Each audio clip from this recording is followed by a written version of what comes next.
Tak semua warisan membawa berkah. Kadang, ia menyimpan kutukan yang menanti ditebus dengan darah. Raka memandangi rumah tua di ujung desa dengan sorot mata kosong. Angin sore meniup dedaunan kering yang berserakan di halaman. Bangunan itu tampak seperti berhenti pada masa lalu. Ket tembok mengelupas, jendela kusam, dan pagar berderit setiap kali disentuh angin. Kakek mereka, Pak Dirman, baru saja meninggal dunia secara mendadak. Usianya sudah 86 tahun. Dan selama 2 dekade terakhir, ia memilih hidup menyendiri di rumah tua warisan keluarga besar. Kematian sang kakek menjadi pembuka pertemuan 3 cucunya, Raka, Dimas, dan Citra, yang selama ini jarang berkomunikasi setelah dewasa. Pemakaman telah selesai. Malam itu mereka bertiga menginap di rumah kakek, menunggu pengacara keluarga yang akan datang besok pagi untuk membacakan surat wasiat. Raka duduk termenung di kursi rotan, mengamati potret besar kakeknya di ruang tengah. Kakek nggak pernah mau cerita soal rumah ini, gumamnya. Citra menimpali. Kamu ingat nggak waktu kecil kita pernah dikunci di kamar atas gara-gara main sembarangan? Tapi yang aneh, padahal kita bertiga di luar, kamar itu tiba-tiba terkunci dari dalam. Dimas tertawa kecil. Ah, jangan mulai ngomongin yang aneh-aneh. Udah malam. Aku ke dapur dulu. Haus. Namun langkah Dimas terhenti ketika pintu dapur terbuka sendiri perlahan, disertai bunyi, krek, panjang dan sunyi. Tak ada angin, dan semua jendela tertutup rapat. Raka dan Citra saling berpandangan. Suasana berubah dingin seketika. Dimas mencoba bersikap biasa. Mungkin engselnya longgar. Tapi suaranya terdengar sedikit gemetar. Mereka akhirnya duduk bersama, mencoba menenangkan diri dengan membicarakan masa kecil. Namun cerita mereka tiba-tiba dihentikan oleh suara berbisik yang terdengar lirih dari arah loteng. Kembalikan milikku. Citra berdiri mendadak. Kalian dengar tadi? Raka menahan napas. Iya, suara perempuan. Tapi di rumah ini cuma kita bertiga. Suasana hening. Tiba-tiba lampu gantung di atas meja makan berayun pelan-pelan. Padahal tak ada yang menyentuhnya. Dimas berdiri. Udah, kita tidur aja. Besok pagi kita beresin semua urusan wasiat dan pulang. Aku nggak nyaman di sini. Namun saat mereka beranjak ke kamar masing-masing, seorang tetangga tua bernama Mbah Surti datang tergopoh-gopoh ke teras.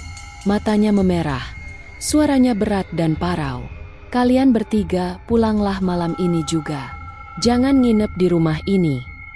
Raka kebingungan. Kenapa, Mbah? Mbah Surti menunduk lama sebelum menjawab. Dulu, 2 orang anak dari garis keluarga kakekmu juga dapat warisan ini. Dua-duanya mati.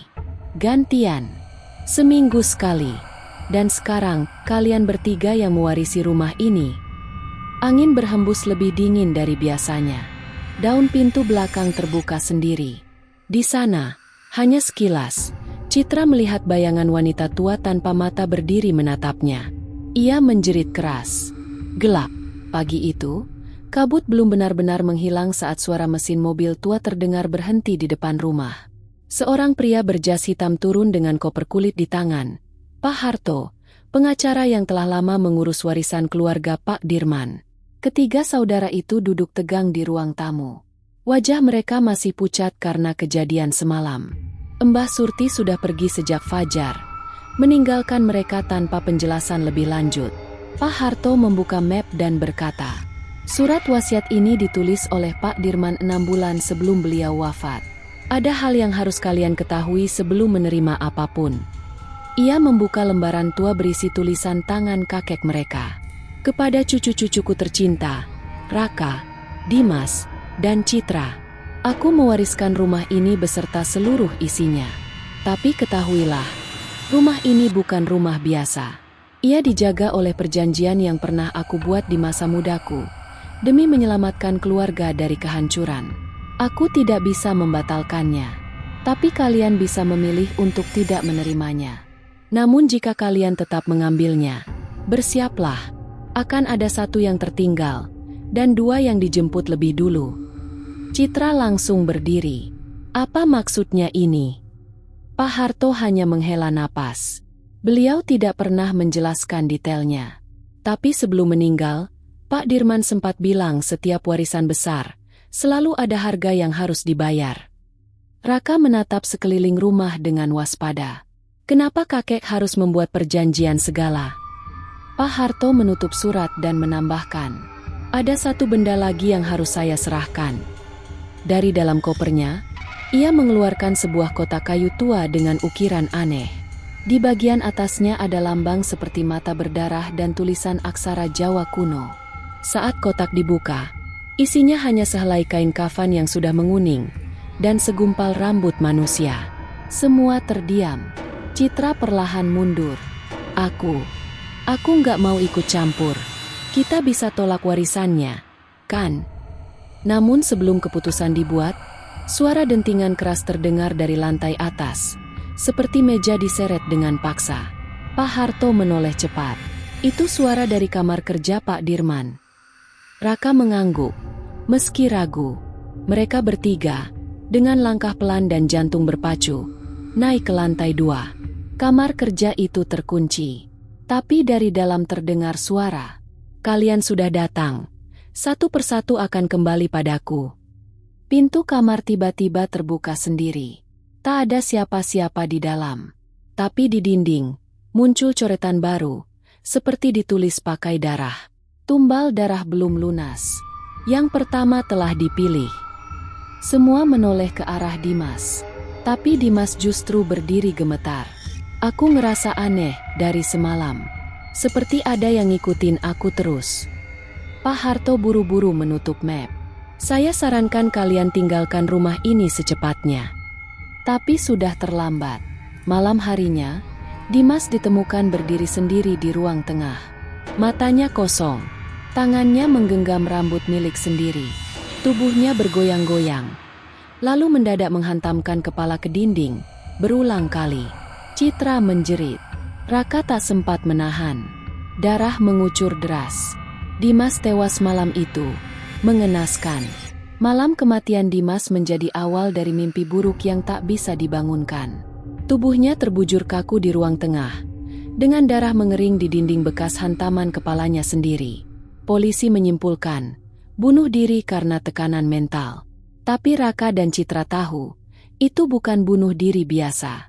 Citra menangis di sudut kamar. Wajahnya penuh ketakutan. Dia sempat bilang, malam sebelum meninggal, Dimas dengar suara bisikan perempuan. Suara itu ngajak dia pulang dan bilang, dia yang pertama. Raka menatap langit-langit kamar yang kini terasa semakin rendah dan menghimpit. Kita harus keluar dari sini. Tapi saat mereka mencoba meninggalkan rumah, pintu utama terkunci rapat. Bukan terkunci biasa. Gagang pintu seolah menyatu dengan tembok. Bahkan jendela pun membatu. Tak bisa dibuka walau dipukul dengan keras. Mereka terkurung. Di tengah panik, Raka teringat sesuatu. Di ruang kerja kakeknya ada lemari besi yang dulu pernah ia lihat. Ia mengajak Citra untuk memeriksanya. Lemari itu terkunci dengan kode. Tapi entah kenapa, Raka mencoba tanggal lahir Dimas, dan terbuka. Di dalamnya hanya ada satu benda. Sebuah buku tua bersampul kulit dengan simbol mata berdarah dan tulisan Jawa kuno. Judulnya, Warisan Karuhun, Perjanjian Leluhur dan Bayaran Berdarah. Mereka membalik halaman-halamannya. Ada bagian yang menceritakan bagaimana leluhur mereka, Mbah Sastro, melakukan ritual pemanggilan, penjaga rumah, untuk mendapatkan kekayaan dan kehormatan turun-temurun. Namun syaratnya, setiap kali warisan berpindah tangan, harus ada 3 darah keturunan yang dikorbankan. Raka menggertakkan gigi. 3 keturunan. Itu kita bertiga. Citra menggeleng. Wajahnya pucat. Berarti 2 lagi. Tiba-tiba lampu kamar mati. Kegelapan menyelimuti. Dari kegelapan, terdengar langkah kaki diseret. Seperti ada seseorang berjalan pincang di atas lantai kayu tua. Lalu suara itu muncul lagi. 1 telah diberikan. 2 lagi menyusul. Tak ada yang bisa kabur dari darahnya sendiri. Lampu menyala kembali. Di dinding, darah Dimas yang tadinya mengering kini membentuk tulisan baru. Citra akan jadi berikutnya. Citra berteriak dan berlari keluar kamar. Tapi di tangga, ia terpeleset, atau lebih tepatnya tertarik sesuatu. Raka mengejarnya dan menarik tangan Citra sekuat tenaga. Namun sebelum sempat keluar dari tangga, Raka melihat sosok bayangan berdiri di ujung lorong atas. Wanita tua berjubah hitam dengan wajah rusak seperti terbakar. Wanita itu menunjuk ke arah Citra. Tumbal kedua. Jangan lari dari janji keluarga. Citra pingsan seketika. Setiap keluarga menyimpan rahasia. Tapi beberapa rahasia lebih baik dikubur bersama tanah yang penuh darah. Setelah berhasil menyadarkan Citra, Raka menguncinya di kamar bawah. Ia tidak mau kehilangan saudari satu-satunya. Namun saat menyusuri ruang belakang, ia menemukan sebuah lukisan tua yang tertutup kain putih. Saat kain disibak, terlihat potret kakek mereka saat masih muda, duduk berdampingan dengan sosok yang bukan manusia.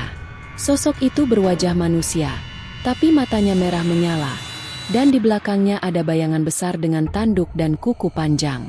Di belakang lukisan itu tertulis, penjaga kekayaan, pengikat darah, tidak bisa dibunuh, hanya bisa dikembalikan dengan pemutusan perjanjian. Raka menemukan catatan tambahan, tertulis tangan. 3 darah keturunan akan menutup pintu. Tapi 1 darah harus mengorbankan dirinya dengan kesadaran penuh. Jika tidak, kutukan ini akan kembali setiap generasi.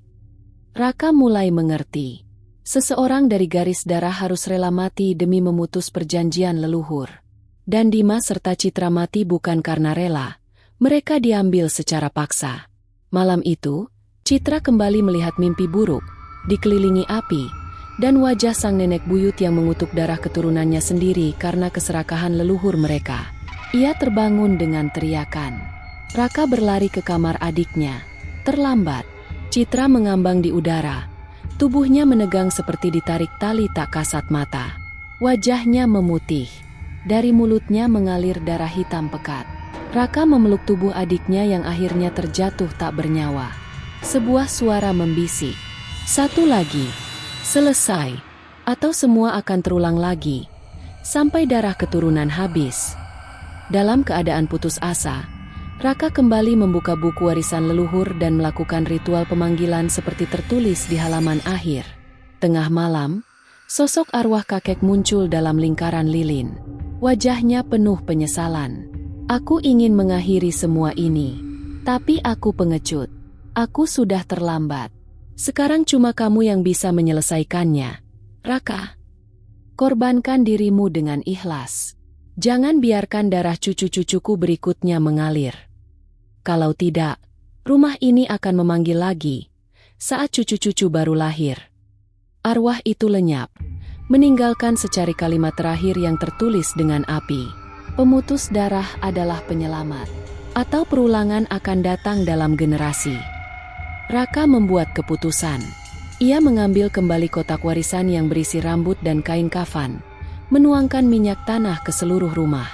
Sebelum membakar rumah, ia menulis 1 surat.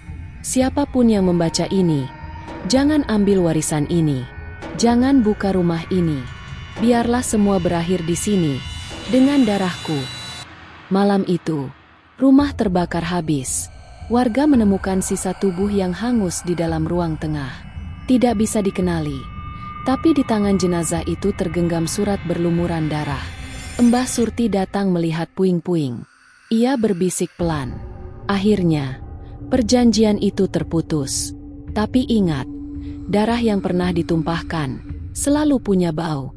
Dan bau itu bisa bangkit lagi kalau ada yang menggali masa lalu. Beberapa tahun kemudian, seorang pengembang properti mencoba membeli tanah rumah tua bekas kebakaran itu. Mereka menggali fondasi, dan salah satu pekerja tiba-tiba menjerit keras. Menggali sebuah peti besi berkarat yang tak tercatat dalam peta manapun. Peti itu terbuka sendiri, dan suara lirih pun terdengar kembali. 3 darah, belum cukup, kutukan belum benar-benar tertidur.